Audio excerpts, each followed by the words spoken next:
જો આપણે ભાઈઓ બધા દૂર બેસવાની જરૂર નથી, આ બાજુ આવી જાઓ, પેલા પાછળના બધા નહીં આવી જાઓ, આપણા બેસી અહીં આવી જાઓ, અહીંયા પણ જગ્યા એકદમ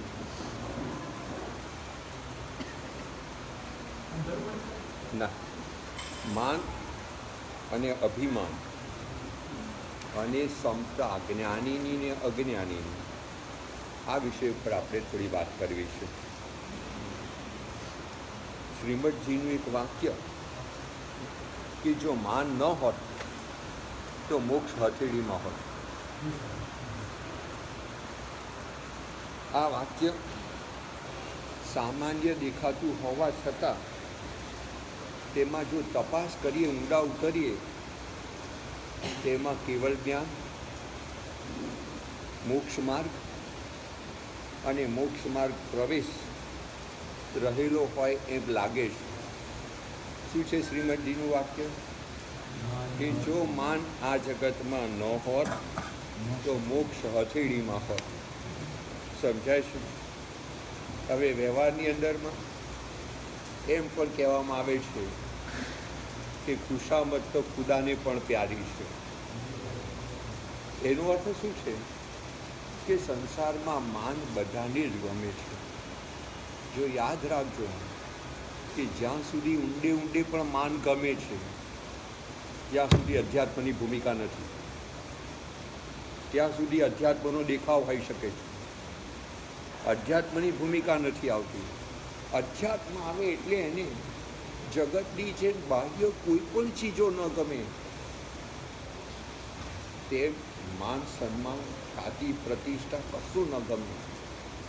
આ જો અંદરથી ગમતું હોય અને બહારથી ધર્મ થતો હોય તો સમજી લેજો કે આ ધર્મ થાય છે, આ ધર્મની ક્રિયા થાય છે.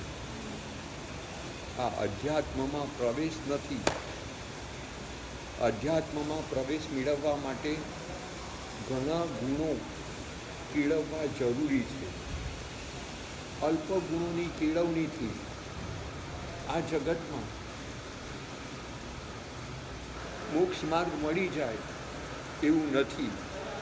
એટલે દરેક વ્યક્તિએ પોતાના જીવનની અંદરમાં વારંવાર પોતાને શું ગમે છે, પોતાની શું રુચિ છે, એનો ઊંડાણથી અભ્યાસ કરવાની જરૂર છે.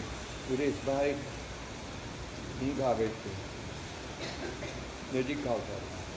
જો મને પણ ઊંઘ આવે છે તો હું શું કરું છું, અહીં તમારી પાસે આવતા પહેલાં છે ને 2 છાલક આમ મારી દઉં છું પાણીને, ઠંડા પાણીને, એટલે હું ફ્રેશ થઈ જાઉં, પછી મને ઊંઘ ના આવે. હા, હું શું બોલતો હતો?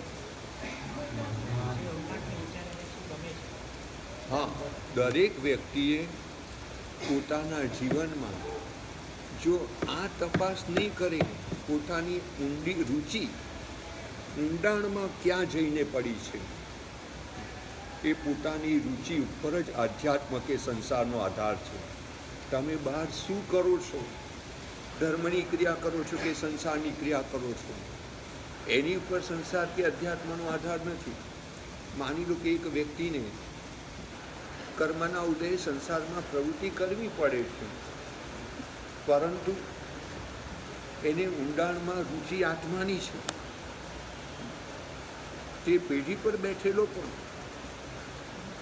એ નિજરા કરશે, એ સંવર કરશે. અને એક માણસને રુચિ બહારની છે અને આવી ગયો છે અહીંયા, એ અધ્યાત્મ નહીં પામી શકે.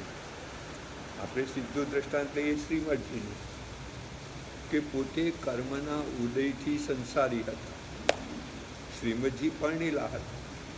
મુંબઈમાં પાયધુની વિસ્તારમાં એમની ઓફિસ કે એમની પેઢી હતી, ત્યાં બેસતા હતા, હીરાનો વેપાર કરતા હતા, ઝવેરાતનો વેપાર કરતા હતા.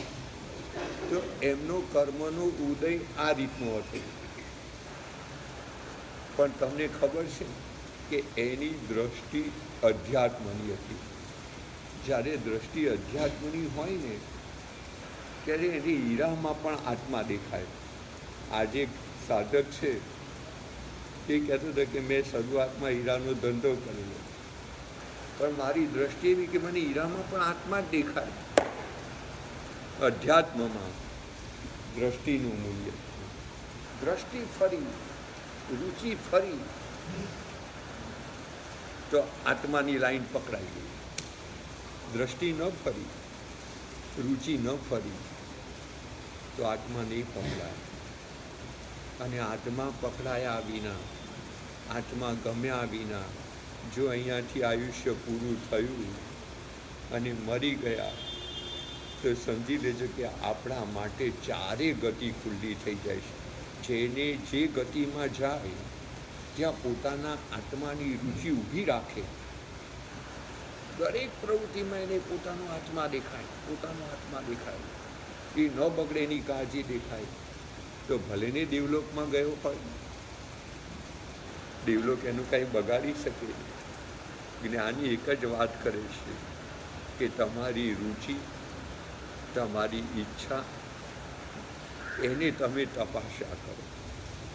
જ્યાં પર પદાર્થમાં રુચિ જાય ત્યાં સાવચેત થઈ જાઓ કે આ તારો ધર્મ નથી, આ તારો ધર્મનો દેખાવ છે. શું ખ્યાલ આવે છે?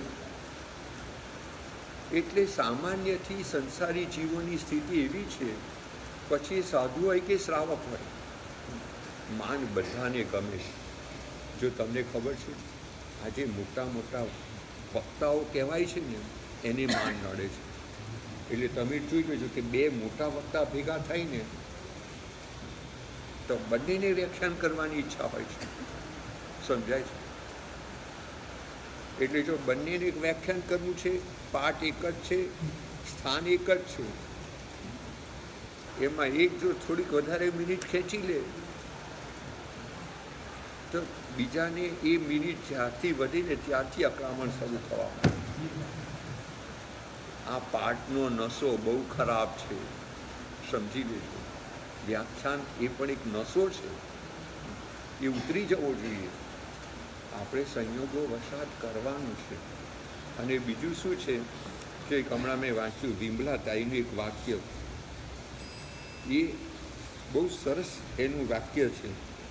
એ જો તમે સમજી જાઓ તો પછી તમને ખૂબ જ વ્યવસ્થિત વસ્તુ તત્વ સમજાઈ જાય એમ છે કે આ નશામાંથી જે બહાર આવે એને માટે જ આ જગતની અંદરમાં કાંઈક કાર્યસિદ્ધિ પોતાની જે ઈષ્ટ છે તે થઈ શકે એમ છે. બાકી બાહ્ય ધર્મ ક્રિયાઓ એ જીવે અનંતિવાર કરી છે, પરંતુ એ જીવ પોતાના જીવનમાં આગળ વધ્યો નથી. ચાલો હવે શોધવું પડશે. તો એ કહે છે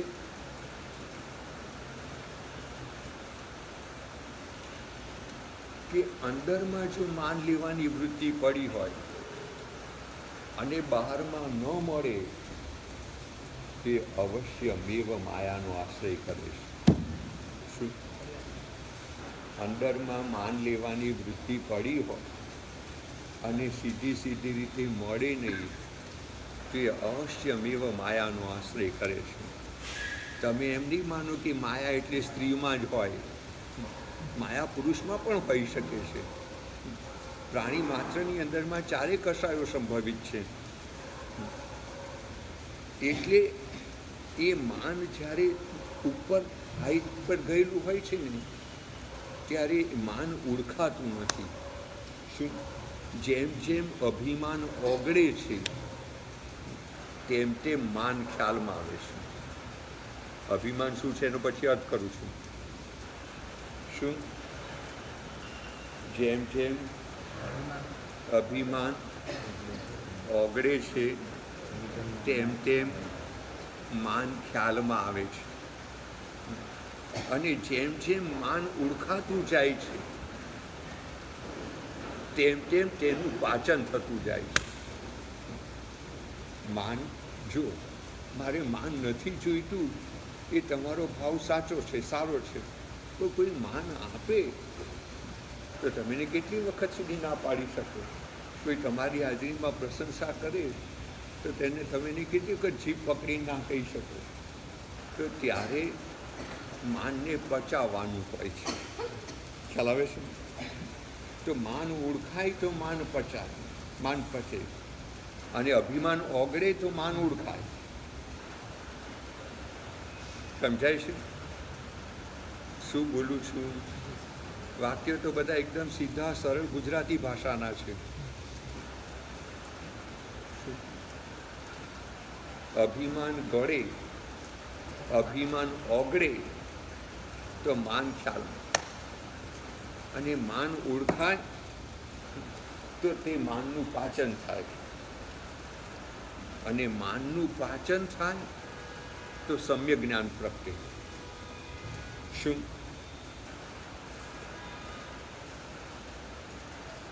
જે વાતમાં પોતાની વસ્તુનો સંશય હોય છતાં એમ બોલે કે આ વસ્તુ આમ જ છે,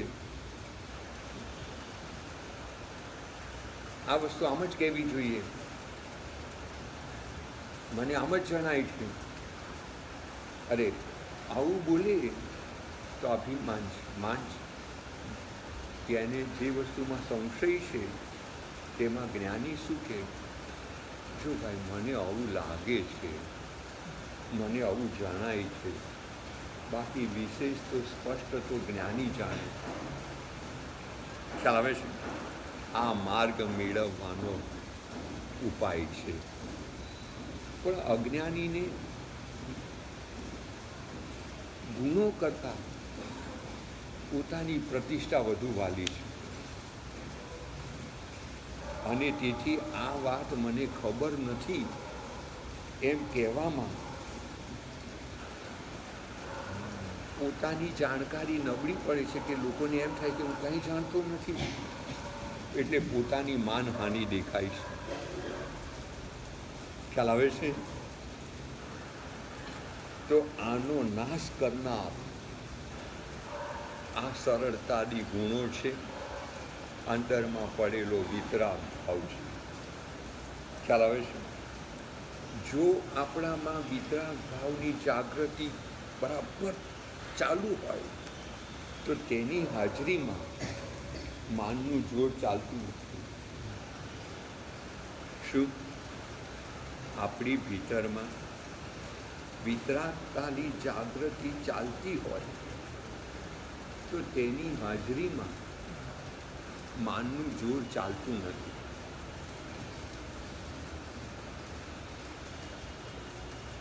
જેઓ માનથી પછડાયા છે તેમને તરત જ બીજા પાસા સંસારના બળવાન બની જાય છે. માનની તીવ્રતામાં આત્માના ઉપયોગની જાગૃતિ નષ્ટ થઈ જાય છે, એટલે ત્યાં પછી ધર્મ રહેતો જ નથી. શું? ખ્યાલ આવે છે? એટલે અંધત્વ જેવી દશા થાય છે. આપણે ત્યાં ક્ષમાપના પર્વ કેમ મૂક્યું? કે આપણે જે કાંઈ ભૂલો કરી હોય એમાં ઊંડે ઊંડે એ ભૂલની પાછળ આપણા આત્મામાં માન, અહંકાર, ઈર્ષ્યા, પરાભવ કરવાની વૃત્તિ, ઉતાવળિયાપણું, આવી બધી અંદરમાં આવા દોષો પડેલા હોય. એને કારણે આપણે બીજાનું કાંઈક અપમાન કરી નાખ્યું, આ કરી નાખ્યું, એના હૃદયને વીંધી નાખ્યું. તો હવે આ દોષ જો ન નીકળે તો ધર્મ રહેતો નથી, ખાલી ધર્મનું ખોખું રહે છે. ધર્મની ક્રિયા એટલે ધર્મનું ખોખું. બોલો છે, એના પ્રાણ સમજણ છે, શ્રદ્ધા છે, પરિણતિ છે.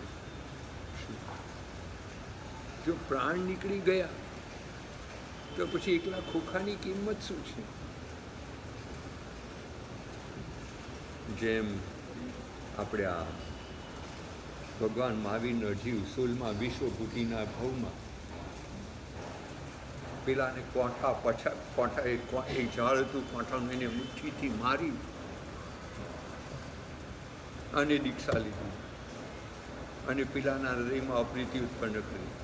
વળી પાછા ચારિત્ર પાડ્યું, ગીતાર્થ થયા, 6ઠા 7મા ગુણસ્થાનકને સ્પર્શ્યા અને પેલો એનો કાકાનો દીકરો ભાઈ વિશાખાનંદી એ જ મથુરા નગરીમાં પરણવા માટે આવ્યો હતો અને પેલા માસક સમણના પારણે ગુજરીએ નીકળેલા હતા. જો સંયોગ કેવો ઘટે છે. માસક સમણના પારણે તમે વિચાર કરો કે માસક સમણ જેવી તપશ્ચર્યા કરતા હતા. ગુરુએ એકાકી વિહારની છૂટ આપી હતી, એટલે ગીતાર્થ હતા, જ્ઞાની હતા, તપસ્વી હતા, સંયમી હતા, બધું જ હતું. કોઈ પાછું એમના તરફથી અત્યારે ઘટતું ઓછું નહોતું, પણ એમાં દુર્બળ થઈ ગયેલા હોવાને કારણે ગાયની અડફેટમાં અને પડી ગયા. એકાકી વિહારની છૂટ આપી એટલે એકાકી હતા. અને આ દ્રશ્ય પેલા પરણવા આવેલા વિશાખાનંદીએ જોયું. તો સામાન્ય રીતે તો કોઈ પણ મહાત્મા આવી પરિસ્થિતિમાં પડે તો આપણે એને ઊભા કરીએ, બેઠા કરીએ, દવાખાના હોસ્પિટલમાં લઈ જઈએ, એની સારવાર કરીએ. એના બદલે અહીંયા તો ઉપરથી ઊંધું ઘટે છે કે પેલાને આવું તો કંઈ કરવાનું મન થતું નથી અને ઉપરથી એનો ઉપહાસ કરે છે. ક્યાં ગયું પેલું તારું કોઠા પાડવાનું બળ? તો આટલી ઊંચી હદે પહોંચેલા 6ઠા 7મા ગુણસ્થાનકની પરિણતિ એટલે વિતરાગ પરિણતિનો સ્વાદ ચાખ્યો છે. પણ અહીંયા પેલું કર્મ એવું ઉદયમાં આવ્યું, માન કસાય, કે તે વખતે બધું સમજેલું ભૂલી ગયા. અને ભૂલી ગયા તો કેવું ભૂલી ગયા કે મનની અંદરમાં વિચાર કરે છે કે આ સમજે છે શું? મેં માસક સમણ કર્યું એટલે શું હું દુબળો થઈ ગયો? મારામાં બળ નથી? તો જે ગાયની અડફેટમાં આવ્યા હતા એ ગાયને આમ પકડી અને આમ શિંગડાથી પકડીને આમ ફેરવી અને પછી આમ ઉછાળી અને પછી પાછી આમ ચીલી માન બપાય. હજુ આટલાથી એનો ક્રોધ સમતો નથી તો ત્યાં નિયાણું કર્યું કે ભવાંતરે હું બલી થાઉં, બલવાળો થાઉં. એટલે નિયાણું કર્યું એટલે ચારિત્ર ગયું, સમ્યક્ત્વ ગયું, દ્રષ્ટિ પણ ગઈ અને ગાઢ મિથ્યાત્વ આવી ગયા. તે પછી ઘણા વર્ષ સુધી ચારિત્ર પાડ્યું છે, પણ હવેનું ચારિત્ર એ દ્રવ્ય ચારિત્ર છે. અહીંયા આગળ અહિંસા પાળે છે, સત્યનું પાલન છે, અચૌર્યનું પાલન છે, બધું જ છે. અપરિગ્રહી છે, બ્રહ્મચર્ય છે, મહાવ્રતોનું પાલન એઝ ઇટ ઇઝ છે. શું નથી એ કહો તો કે ચારિત્ર પરિણામ નથી, સમ્યક્ત્વ પરિણામ નથી, દ્રષ્ટિનો યોગ નથી. તો પુણ્ય બાંધ્યું મહાવ્રતોના પાલનથી, ચારિત્રના પાલનથી. અને કેટલામાં દેવલોકને ગયા? 17મા દેવલોકમાં. 17મે મહાસુક્રે સુરા. તો ચારિત્ર, ભાવ ચારિત્રના પરિણામ વિના દ્રવ્ય ચારિત્રથી આટલી ઉપરની હદ સુધી પહોંચ્યા. પણ આ પ્રાણ વિનાના કલેવર જેવો ધર્મ હતો. આ દેવલોકને શું કરવાનું? ત્યાંથી આવ્યા પછી સ્થિતિ શું? 18મા ભવે ત્રિપૃષ્ઠ વાસુદેવ થઈને કેવા પાપ કર્યા, કેવા પાપ કર્યા, કેવા પાપ કર્યા, કલ્પનામાં ન આવે તેઓ. અને સીધા 7મી નારકે ગયા. આવા સુખને શું કરવા? એટલે ગુણોની પરિણતિ વિના આ સંસારનું સુખ એ ભયંકર કાચા પારા જેવું છે. સુખ મળવું સહેલું છે, સુખને પચાવવું સહેલું કઠિન છે. માન મળવું સહેલું છે, માનને પચાવવું કઠિન છે. ભોજન મળવું સહેલું છે, પકવાનો મળવા સહેલા છે, એને પચાવવા કઠિન છે. શું આ જગતની દરેક ચીજ પુણ્યથી મળે છે, એ મળી જાય પણ પછી એનું પાચન દુષ્કર છે, એનું અજીરણ સહેલું છે. સમજાય છે? ભણી જવું એ જ્ઞાનાવલીના અક્ષરક્ષમથી સહેલું છે, પણ ભણ્યા પછી હું કાંઈ જ જાણતો નથી એવા ભાવમાં કાયમ રહેવું એ કઠિન છે. ખ્યાલ આવે છે?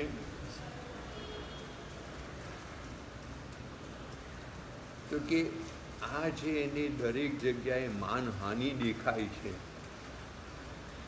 એનો નાશ કરનાર વિતરાગ ભાવ છે. શું એ જો વિતરાગ ભાવ સમજાઈ જાય તો એની હાજરીમાં માનનું જોર ચાલતું નથી. શું જેઓ માનથી પછડાયા છે તેમને તરત જ બીજા પાસા સંસારના બળવાન બની જાય છે. જેમ આ વિશ્વભૂતિનો જીવ માનની તીવ્રતામાં જાગૃતિ નષ્ટ થઈ જાય છે, જેમ વિશ્વભૂતિ, અને અંધત્વ જેવી દશા થાય છે. પોતાને બીજા આગળ કરે, માન આપે, આદર આપે અને જીવ તેમાં બંધાઈ જાય, તે માન. જો માનની વ્યાખ્યા કરે છે, માન એટલે મોટાપણાનો. બીજાને જીવ આગળ કરે, માન આપે, આદર આપે, આવો પધારો બેસો, અને જીવને ગમી જાય એ માન. શું અને બીજાની સાથેના વ્યવહારમાં આપણે હઠાગ્રહ રાખીએ અને બાંધછોડ ન કરીએ તે અભિમાન. શું ખ્યાલ આવે છે? માન અને અભિમાનની વ્યાખ્યા ખ્યાલ આવે છે? બોલો જોઈએ. બીજાની સાથેના વ્યવહારમાં આપણે બાંધછોડ ન કરીએ, નમતું ન છૂટીએ અને આગ્રહી બનીએ, તે અભિમાન. એટલે આપણને એમ લાગે કે સામી વ્યક્તિ જ્યારે એનું પકડેલું છોડવા માંગતી નથી, ત્યારે આપણે સાચા હોય કે ખોટા હોઈએ એનો વિચાર કર્યા વિના નમતું ઝૂકી દેવું. હા ભાઈ, તમને એમ લાગતું હોય તો ભલે, એમ અમને વાંધો નથી. એમ કરીએ તો પેલો બિચારો અભિમાનમાં થતા નુકસાનથી કદાચ બચી શકે. શું જ્ઞાનીને આગળ વધવામાં માન નડે છે, અને અજ્ઞાનીઓને માર્ગ પ્રવેશ કરવામાં અભિમાન નડે છે. અભિમાન કહો, સ્વચ્છંદ કહો, બધું એક જ છે. જ્ઞાનીને માન હોય છે પણ અભિમાન હોતું નથી. શું અજ્ઞાનીને અભિમાનમાં માન સમાયેલું છે. એટલે શું કહે છે કે માનને પચાવવાનું છે, અભિમાનને ઓગાળવાનું છે. વાત બેસી જાય છે? માનને પચાવવાનું છે, અભિમાનને ઓગાળવાનું છે. બીજાને માન મળે ને એ જોઈને આપણને પ્રમોદ થવો, આપણને કંઈ ઈર્ષા આવી કે ના આવી, એનો પુણ્યનો ઉદય છે, એને કંઈક સત્કાર્ય કર્યું છે તો લોકો સત્કાર્ય કરે તો માન આપે, મોટા બનાવે, એમાં શું વાંધો છે? આપણે દરેક જગ્યાએ પ્રમોદ ભાવ યુક્ત વિચારણા કરવાની. હા, સંભળાતું નથી. આપે એનું પુણ્યનો ઉદય તો છે ને, પૂર્વનું પુણ્ય ઉદયમાં આવ્યું છે. સમાધાન કરવાનું. આજે તમે સવારે વ્યાખ્યાનમાં નહોતા, આજે મેં 3 વાત કીધી. દુઃખમાં સાવધાન, સુખમાં સમાધાન અને ધર્મમાં પ્રણિધાન. શું? બીજાને માન આપે એમાં આપણને મૂંઝવણ ન થવી જોઈએ. શું કેટલીક વખત એવું પણ બને કે કુટુંબની અંદર, મેં તમને એક દ્રષ્ટાંત નહોતું આપ્યું કે એક સાસુ છે, એને 2 દીકરા છે, એને 2 વહુ છે. એક વહુ બિલકુલ કામ કરતી નથી, પ્રમાદીને આળસુની જેમ પડી રહે છે, અને પેલી બીજી છે બધો ઘરનો ભાર ઉપાડે છે. છતાં સાસુ પેલીની પ્રશંસા કરે છે, આની પ્રશંસા નથી કરતી. તો જો પેલી સમજૂબાઈ હોય ને, એની પાસે વિચારવાની તાકાત હોય ને, તો એ કશું એને કંઈ ઓછું લાગે જ નહીં. એ શું વિચારે ખબર છે કે મારી સાસુ જે કરે છે ને એ બધું બરાબર કરે છે. કોઈ પણ કાર્ય બને ને તો પહેલાં તો તમે એને આ રીતે ન્યાય આપો. કેમ એ બરાબર કેમ કરે છે? તો પેલીને સમાધાન કરતા હોય. શું સમાધાન કરતા હોય? કે હું તો કેળવાયેલી છું, મને તો ખબર છે, એટલે હું બધું કરું તો મને કંઈ માનની જરૂર નથી. જ્યારે પેલીને કેળવવાની જરૂર છે, એને કેળવણી આપવી હોય તો એના ટીકા કરે, દોષો બતાવે, તો એનું બધું ભાવિ બગડી જાય.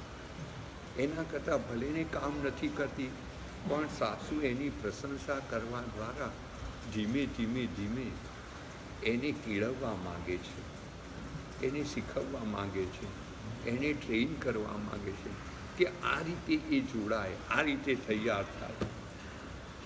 તો આ સમાધાન કર્યું તો તમને પણ લાભ, એને પણ લાભ. શું? કેટલી વખત મારી પાસે ઘણા વ્યક્તિ આવે તો હું સામાન્ય માણસની પ્રશંસા કરું, બહુ મોટા હોય તો ન કરું. કારણ શું છે કે હવે તમે તો ધર્મી છો જ, તમે તો કેળવાયેલા છો, તમને પ્રશંસા ને અપ્રશંસા વચ્ચે કંઈ ભેદ રહ્યો નથી. એટલે તમે તો આમ પણ વિતરાગ જેવા છો, એટલે તમારી પ્રશંસા ન કરીએ તમને કાંઈ થવાનું નથી. જ્યારે પેલાને 1-2 સદભુત વચન કહીએ તો પેલાને એમ થાય કે મહારાજે મારી કદર કરીને તે આટલા બધાની વચ્ચે, આ શ્રીમંત શેઠિયાઓની વચ્ચે હું કાંઈ નહીં છતાં કરી, તો બીજે દિવસે કાંઈ એનું ઠેકાણું પડી જાય. આપણે તો ગમે તે રીતે જીવને લાભ થાય એ રીતે પ્રયત્ન કરવાનો છે. તો કોઈના, જો પ્રભુ વિતરાગ છે સમજી લેજો, પણ વિતરાગતામાં મૈત્રી, પ્રમોદ, કરુણા અને માધ્યસ્થાની બધા ભાવો એનું પરિણમન, વિતરાગ પરિણમન રૂપે અંદરમાં રહેલું છે. એટલે તમે જુઓ, ભગવાને ભર સભામાં કેવળ આપણે 12 પર્ષદ આગળ ખુદ ગણધર ભગવંતો ગૌતમ આદિ આગળ ભગવાન શું કહે છે ખબર છે? ગૌતમ સ્વામીને 6-7મા ગુણસ્થાનકના ધણીને એ કહે છે, તમે શું દુઃખ સહન કરો છો? જેને આગમરૂપી દીપકો જોયા નથી, જાણ્યા નથી, એવા કામદેવે 1 રાત્રિમાં કેટલા ઉપસર્ગો સહન કર્યા. દેવે દેવ માયાથી એની પત્ની અને બાળકોને જીવતા ચીરી બતાવ્યા, છતાં કામદેવ ટસનો મસ્ત નથી. તો આ કેવજ્ઞાન પામ્યા પછી પ્રભુ દેશનામાં બોલે છે, આ પ્રમોદ ભાવ છે. શું સમજાય છે? ગોસાળો જ્યારે તેજોલિસ્યા ફેંકવા આવી રહ્યો છે, ભગવાને જ્ઞાનના બળે જોયું, સમોસણમાં બધાને કીધું કે જો આવી રહ્યો છે, આમ કરવાનું છે, તમે કાંઈ ભૂલતા નહીં, તમે શાંત રહેજો, તમે આમ કરજો, તમે તેમ કરજો. આ મધ્યસ્થ ભાવ છે. શું ખ્યાલ આવે છે? એટલે વિતરાગતામાં અંદર બધું જ સમાયેલું છે. એ અવસર આવે ત્યારે કાર્યરૂપે ઝળકે છે. કારણ રૂપે ભલે ન હોય, પણ એનું કાર્ય છે, દેખાય છે. માટે આપણે માનવું પડે કે કેવળ વિતરાગતામાં બધું જ અંદરમાં ભરેલું છે. બાકી ભગવાન તો વિતરાગ થઈ ગયા હતા, એને કામદેવની પ્રશંસા કરવાની શું જરૂર હતી? એના કરતાં ભગવાને ઘણું વેચ્યું છે. કે એમ ન કે મેં દીક્ષા લીધા પછી કેટલા ઉપસર્ગો સહન કર્યા, તમે શું કરો છો? આવું બોલી શકાતું હતું કે નહીં? એવું બોલવામાં જીવોને એમ લાગે કે આ વચન બરાબર નથી. આવું ના બોલાય. કામદેવની પ્રશંસા કરાય, પોતાની ન કરાય. ખ્યાલ આવે છે? એટલે શું કહે છે કે જ્ઞાનીને માન હોય છે, પણ અભિમાન હોતું નથી. અભિમાન હોય ને તો પછી જીવ બધી ન કરવા જેવી પ્રવૃત્તિ કરે. જ્યારે અજ્ઞાનીને અભિમાનમાં માન સમાયેલું છે, એટલે જેને માન હોય એને માનને પચાવવાનું છે, અને અભિમાનને ઓગાળવાનું છે. બરાબર છે? ગમે તેટલું જાણતા હોવા છતાં જે ખરા સમયે મૂંઝાય છે, ગૂંચવાય છે, તેના જાનપણામાં કચાશ છે. શું? ગમે તેટલું જાણતા હોવા છતાં જે ખરા સમયે મૂંઝાય છે, ગૂંચવાય છે, તેના જાણપણામાં કચાશ છે. ઊંઘ આવે છે? ઉદેશભાઈ, આ બાજુ તમને આવે છે, આ બાજુ એમને આવે છે. મને લાગે બંને આ અમદાવાદથી સુરત સુધીની જર્ની કરીને આવ્યા ને, એમાં માનસિક થાક બહુ લાગ્યો છે. સમજાય છે? જો મારા જેવું રાખવું, જ્યારે એમ લાગે ને કે હવે મગજ કામ નથી કરતું તો હું આરામ કરી લઉં છું, કારણ કે મને ખેંચવાનું ફાવતું નથી. ખેંચ્યું તો પછી ડબલ નુકસાન થાય છે. બરાબર છે? માન એટલે એને મોટાઈ ગમે, કોઈ આવો બેસો કહેતો ગમે. જ્ઞાનીને જ ને. જ્ઞાની એટલે શું? કે જ્ઞાની એટલે અહીં આગળ જે ખરેખર ઘણા બધા શાસ્ત્રો ભણેલો છે, જાણકાર છે, એવા જ્ઞાની લેવાના. સમ્યક દ્રષ્ટિ જ્ઞાની નહીં લેવાનું. જેને આ બધું ગમે, આવકાર ગમે, બોલાવે તો ગમે, એને તમે એને હા, મારી વાત તો સાંભળો. પહેલાં હંમેશા બહુ નેગેટિવ નહીં વિચારવાનું. આપણે છે ને પોઝિટિવ તરફ જવાનું. આપણે એને કેટલું માન આપવાનું? એક માણસ માદો પડ્યો તો દવાના કેટલા કંઈ શીશાના શીશા અપાય, આટલો ડોઝ અપાય. એમ એક વાક્ય, અડધું વાક્ય બહુ થઈ ગયું એને માટે. જેને માનની ભૂખ છે ને, એને તમારે પહેલાં માનનું ક્લોરોફોર્મ આપવાનું, માનનું એનેસ્થેસિયા આપવાનું, અને પછી એને ચીરવાનું, પછી એનું ઓપરેશન કરો, પછી એની ગાંઠ કાઢો. તે કાઢવા દે. કોઈ માણસને તમે એનેસ્થેસિયા આપ્યા વિના તમે કહો કે તારું ઓપરેશન કરવું છે, ભલે ને ગમે તેવું દુઃખ દૂર કરવાના આશયથી કરતા હો, તો એ પેલો ચીરાવા દે. મારે નથી ચીરાવવું, ભલે ગાંઠ ન નીકળે તો કાંઈ નહીં. આ જીવતું દુઃખ કોણ વેઠે? સમજાય છે? એટલે તમે થોડુંક માન આપો ને, એટલે એ હળવો થાય. અને હળવો થાય ને, પણ તમારા 2 અક્ષર શિખામણના એ સાંભળે. શું? સીધે સીધું કહો તો ન સાંભળે. ખ્યાલ આવે છે? બોલો, શું કહેવું છે તમારે? સમજાયું ને? માયા ક્યાં? આપણે માયા ક્યાં આમાં છે? એ જ મને કહો. માયા આપણે શું કામ કરવી પડે?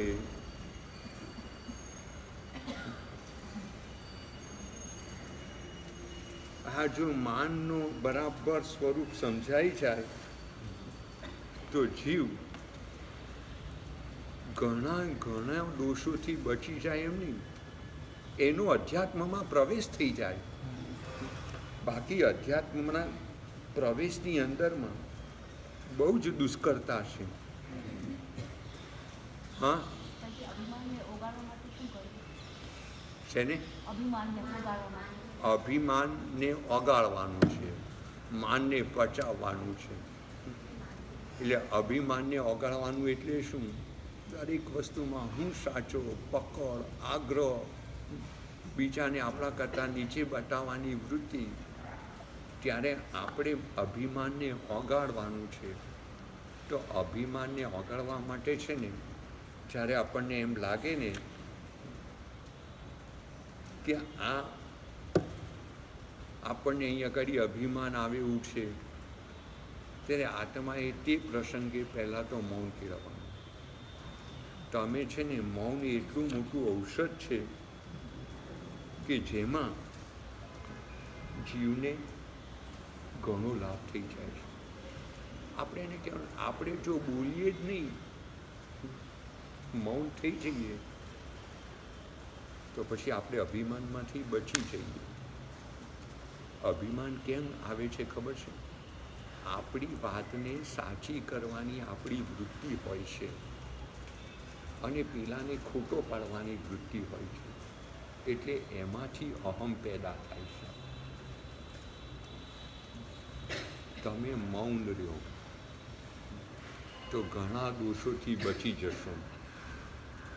ખ્યાલ આવે છે? આ ઘણા દોષોથી બચવા માટે આ મૌનનો આશ્રય એક બહુ જરૂરી છે. જો વિમલા તાઈ આ વિષયની અંદરમાં એક લખે છે. શું લખે છે ખબર છે? વિમલા તાઈ થોડા વર્ષો પહેલાં જ એક્સપાયર થયા. લગભગ આબુની આજુબાજુના પ્રદેશોમાં એ ઘણું વિચર્યા. એ પોતે તત્વચિંતક પણ હતા અને આપણા શશિકાંતભાઈ મહેતા જે પણ દેવલોક થયા, એમની સાથે એમને સારો ગરોબો હતો. બંને એકબીજાની સાથે ભેગા મળે, તત્વની વિચારણા કરે, આ કરે તે કરે. તો વિમલાતાઈ શું લખે છે કે વાણીનો વિનિમય કરીને શબ્દના માધ્યમ દ્વારા શ્રોતાના હૃદય અને બુદ્ધિ સુધી પહોંચવાનો પુરુષાર્થ એ એક પવિત્ર તપ છે.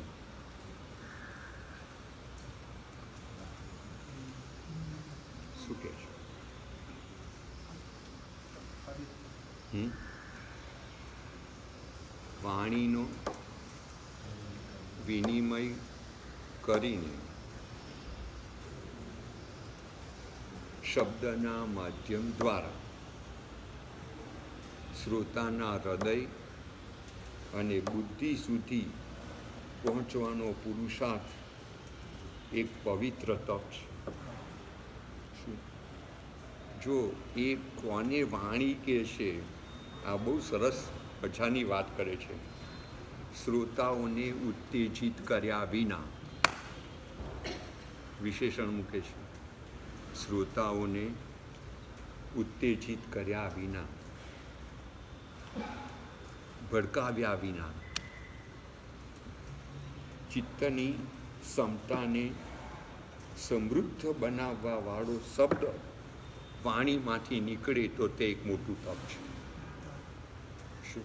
કોઈને આંજવા માટે નથી બોલવાનું, કોઈને પ્રભાવિત કરવા માટે નથી બોલવાનું. આમ આવેશમાં આવી જઈને ધાર ધાર બોમ્બ ગોળાઓ, શબ્દોના ગોળાઓ છોડવાના નથી. અત્યારે આ પ્રવચનકારોએ આ શૈલી બહુ શીખવા જેવી છે. શું કહે છે કે શ્રોતાઓને ઉત્તેજિત કર્યા વિના, ભડકાવ્યા વિના, ચિત્તની સમતાને સમૃદ્ધ બનાવવા વાળો શબ્દ, આપણો જે કાંઈ શબ્દ નીકળે એ સામાન્ય ચિત્તની અંદરમાં સમતા પેદા કરવું જોઈએ, સમાધિ પેદા કરવું જોઈએ. શું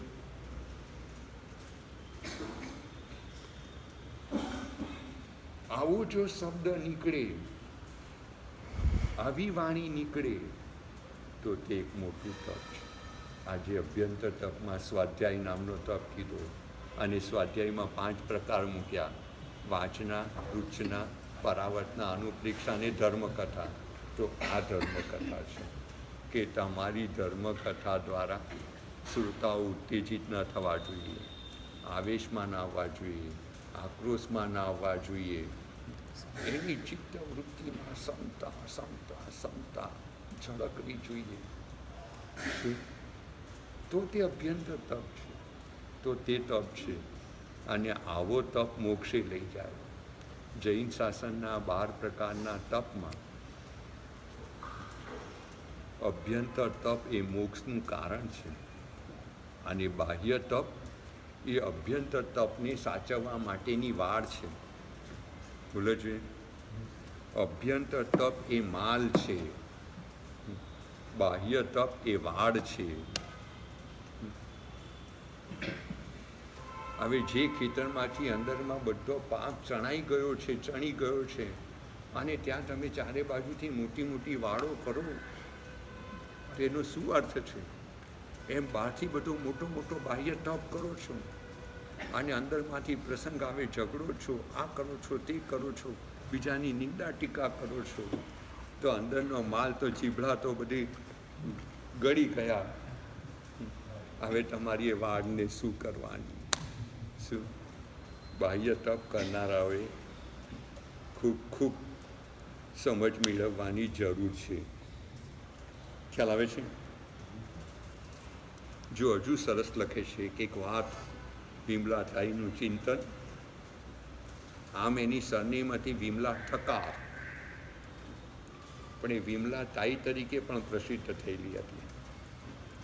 એ કહે છે કે માનસ ચિકિત્સકો, સાયક્રિયાટિસ્ટ, એના મત અનુસાર બીજાને સુધારવાની અતિ આતુરતા, શું?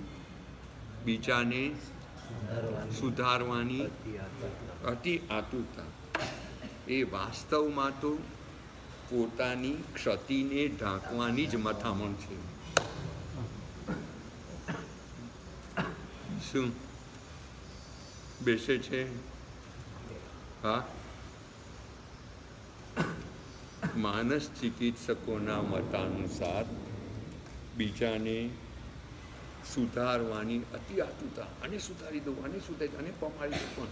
પણ અરે ગાંડા, આ શું બતાવે છે કે તું નથી પામ્યો. એ ક્ષતિ છે એને ઢાંકવા માટે, એ તારી ક્ષતિને ઢાંકવા માટેના પ્રયત્નો છે. કે હું નથી પામ્યો એ વસ્તુ લોકો ક્યારેય ન જાણે તો હું પમાડવાનો ઢોંગ કરતો. શું? એટલે અધ્યાત્મમાં કોઈને પમાડી દેવાની બહુ ઉતાવળ નથી કરવાની. આવે તો સામાન્યથી શાંતિથી આપણે કેવો વાર્તાલાપ કરીએ છીએ એવી વાતો કરવાની. સત્સંગ એટલે શું ખબર છે? આત્મા અને પરમાત્માના વિષયનો વાર્તાલાપ તે સત્સંગ. સત્સંગ કોને કહેવાય? જેમાં તમને પણ બોલવાની છૂટ, મને પણ બોલવાની છૂટ, જેમાં સાંભળનારાઓ ખાલી સાંભળે એમ નહીં, વચ્ચે વચ્ચે પૂછે પણ ખરા, પોતાની અંદરની વેદના પણ જણાવે, પોતાની પરિસ્થિતિ પણ જણાવે, એનોમાંથી ઉપાય પણ પૂછે.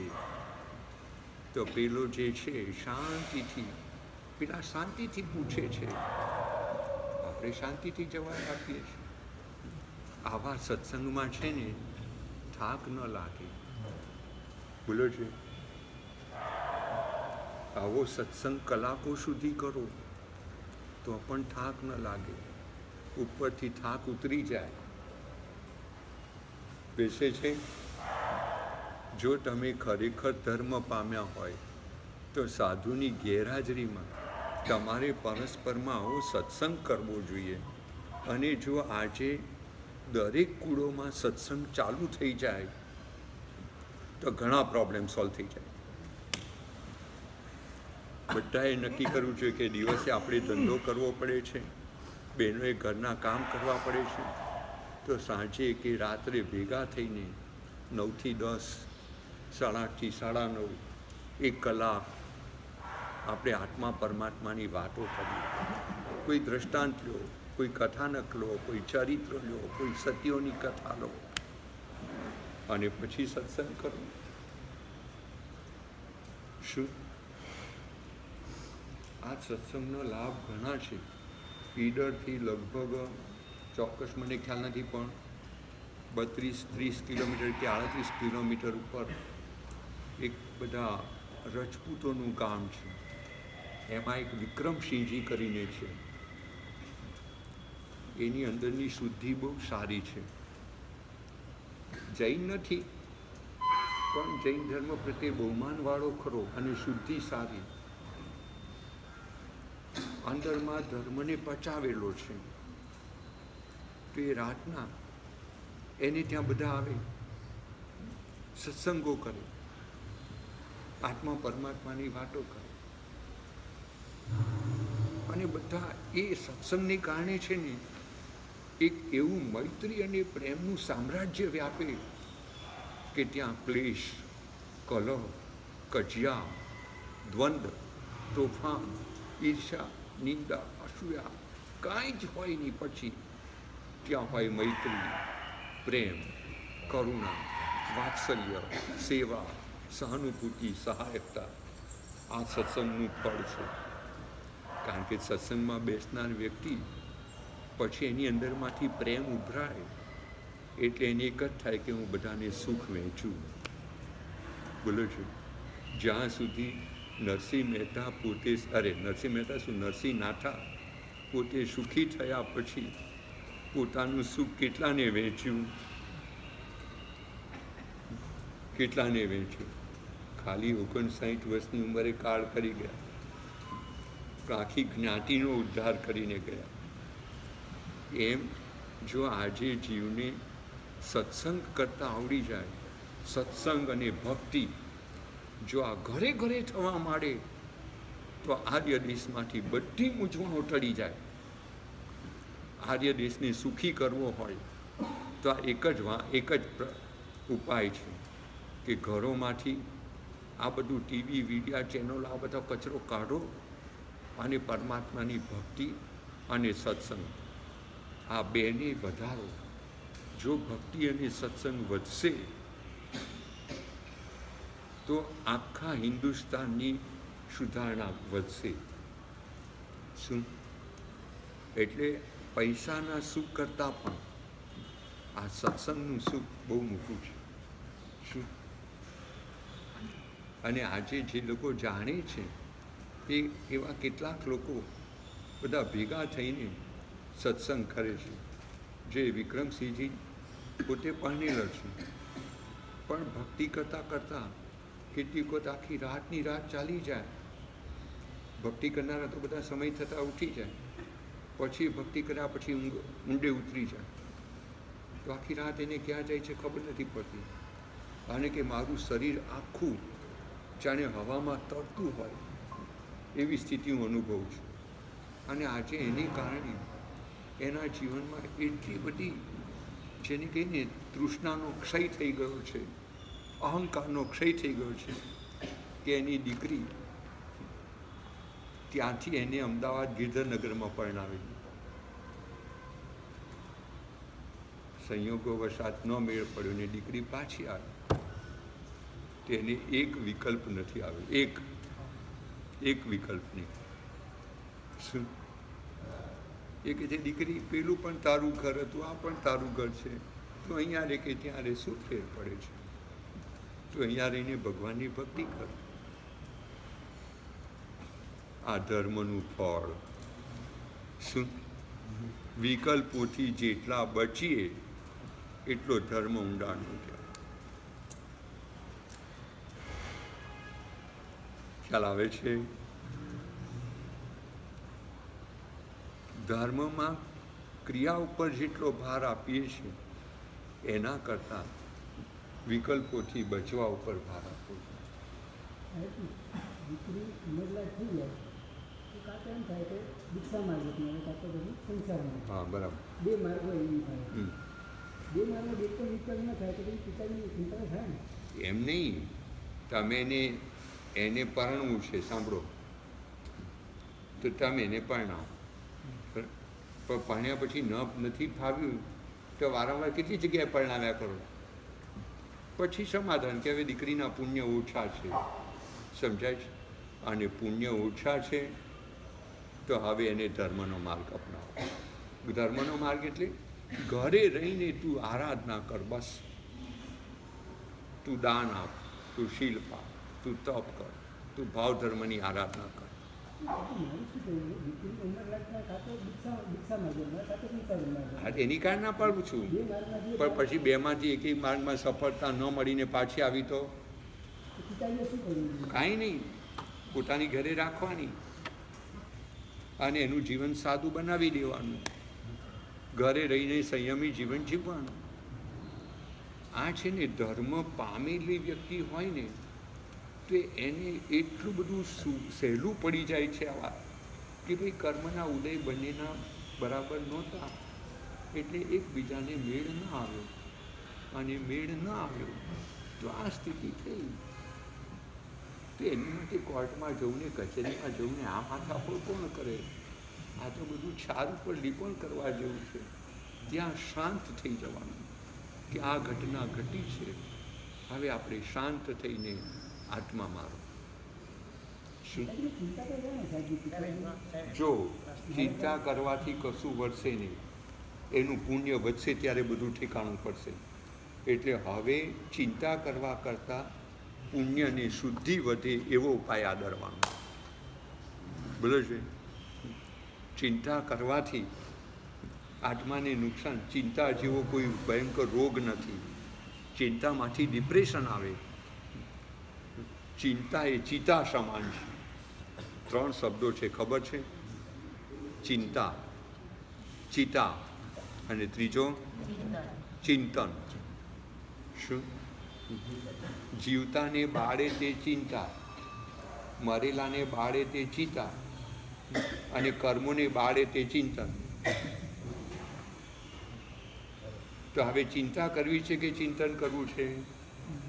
બસ તો બરાબર છે. ચાલો, ટાઈમ થઈ ગયો. હા, અંદરની શુદ્ધિ, પુણ્યની શુદ્ધિ માટે શું કરવાનું? પુણ્યની વૃદ્ધિ. પુણ્યની વૃદ્ધિ માટે તમારે નિસ્વાર્થ ભાવે સેવાનો માર્ગ અપનાવવાનો.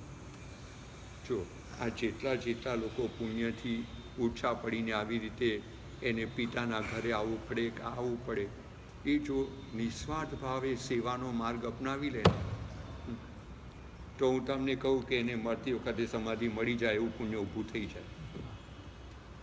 આખી જિંદગી પરોપકાર કર્યો છે ને નિસ્વાર્થ ભાવે કર્યો છે, તો મરતી વખતે પુણ્યને હાજર થવું પડે, ક્યાં જાય? એટલું નહીં, જીવતા જીવતા એની ચિંતા કરનારા બધા મળી જાય. તમે બીજાની નિસ્વાર્થ ભાવે સેવા કરો, તમે બીજાને નિસ્વાર્થ ભાવે સાચવો, એટલે તમે સચવાઈ જાઓ એવી સ્થિતિ ઊભી થઈ જાય. એટલે ક્યાંય અધ્યાત્મમાં ક્લેશ અને સંઘર્ષનો માર્ગ અપનાવવાનો નથી. કોઈને ખોટા કહેવાના નથી, કોઈને હરાવવાના નથી. જો ડાયો જે સાચો ધર્મી એ બીજો આપણી સાથે આપણને હરાવવા આવે ને ત્યારે આપણે એને જીતાડીને મોકલવાનું. શું? આપણે સ્વયં હારી જવાનું. આપણા સ્વયંની હારમાં અને એને જીતાડવામાં આપણો સાચો વિજય છે. એ ધરાર ખોટો હોય તો આપણે એને સારો કહેવામાં, અને આપણે હા ભાઈ ભૂલ મારી છે એમાં આપણો વિજય છે. શું વિજય છે? આપણો અહંકારનો નાશ છે, આપણો અભિમાનનો નાશ છે, આપણા માન ઉપર જાગૃતિ છે. તો બીજું શું જોઈએ આપણે? બરાબર? ચાલો, સર્વમંગલ મંગલે સર્વ કલ્યાણ કારણ સર્વ જય જય.